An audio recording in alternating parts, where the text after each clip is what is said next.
Pela liderança do PT, deputado Nazareno Fonteles, o senhor tem 10 minutos. Vamos embora, eu falo depois. Senhor presidente, senhoras e senhores parlamentares, eu gostaria de, nesta tarde, hoje, estar alegre por uma decisão do então presidente Lula em tentar ajudar na democratização do judiciário, sobretudo do Supremo Tribunal Federal, na indicação do que ora assume a presidência, hoje, lá daquele tribunal, do senhor Joaquim Barbosa. Mas, infelizmente, não vou poder me alegrar, porque, de fato, o comportamento desse ministro não condiz com aquilo que a nação, o povo civilizado espera de um magistrado. Diversas reportagens foram feitas neste país. Claro que nem sempre na grande mídia que adentra nossos lares essas questões foram colocadas. Mas revista como a Carta Capital, que tem procurado mostrar o outro lado da questão, tem chamado a atenção do povo, do espírito justiceiro que tem acometido o Supremo Tribunal Federal. Aqui está uma das reportagens, última, mostrando que nem o grande inovador da teoria do domínio do fato aceitaria compartilhar com a sua aplicação para esse julgamento.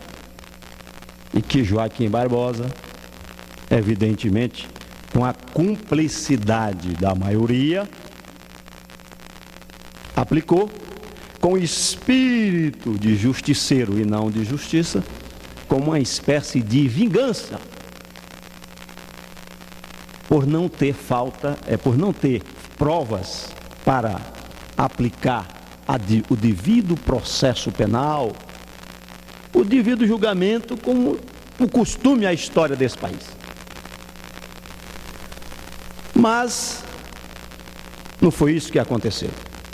Mas deixe eu lembrar, aqui está em minhas mãos, uma matéria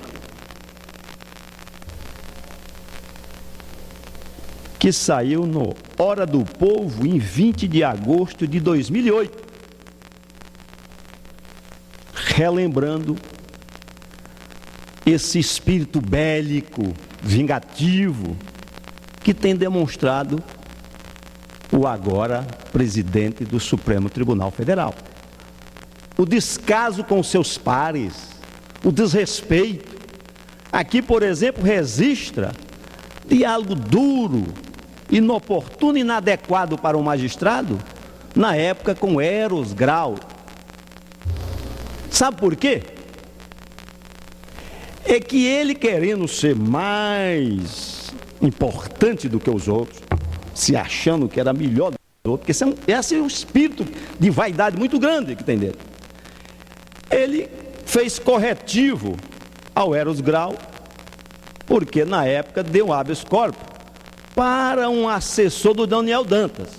O então presidente do Supremo, Gilmar Mendes, já tinha assim no joelho, tinha dado o habeas corpus para soltar o famoso Daniel Dantas, que era para estar na cadeia por tantas coisas que cometeram, e que um juiz de coragem tinha tomado a decisão, mas o presidente Gilmar Mendes, na época, deu habeas corpus.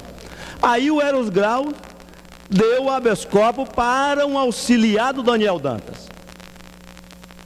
E aí Joaquim Barbosa disse o seguinte: olha que aqui está, exatamente entre aspas, no jornal Hora do Povo. Disse assim: como é que você solta um cidadão que apareceu no Jornal Nacional oferecendo suborno? E isso Joaquim se dirigindo a Eros Grau.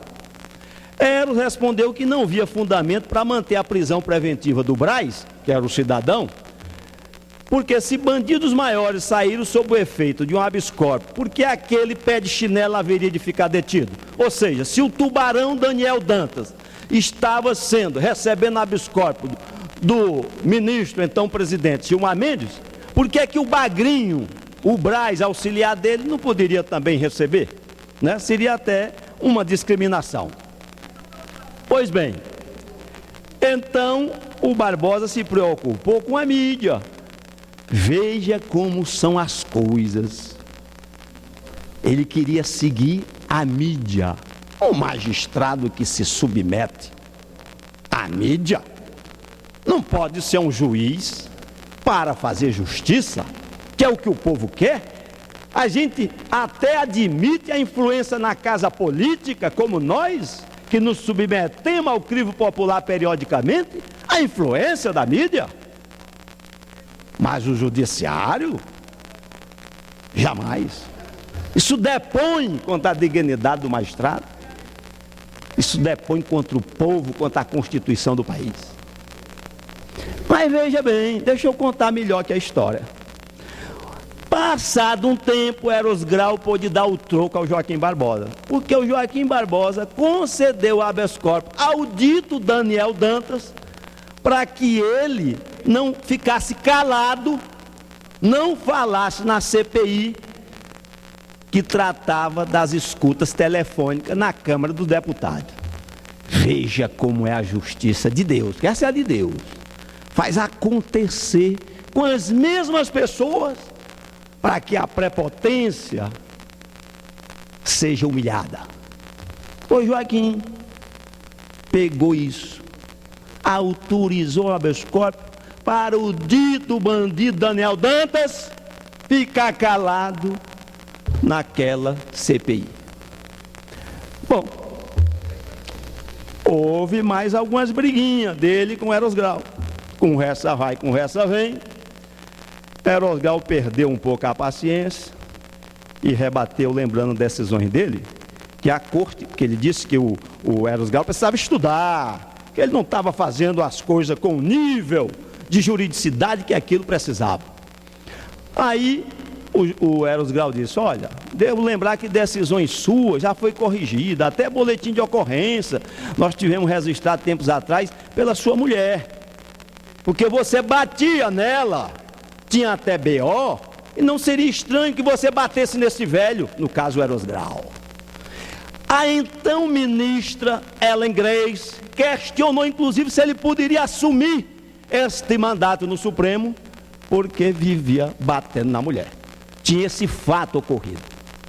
A história que finaliza aqui é que ele fez um acordo com a ex-esposa, e a ex-esposa mandou uma carta dizendo que ambos se bateram, para diminuir e ele poder assumir. É isso o presidente digno, que pode fazer justiça, aplicar uma teoria estranha, julgar sem prova e ser aplaudido pela mídia?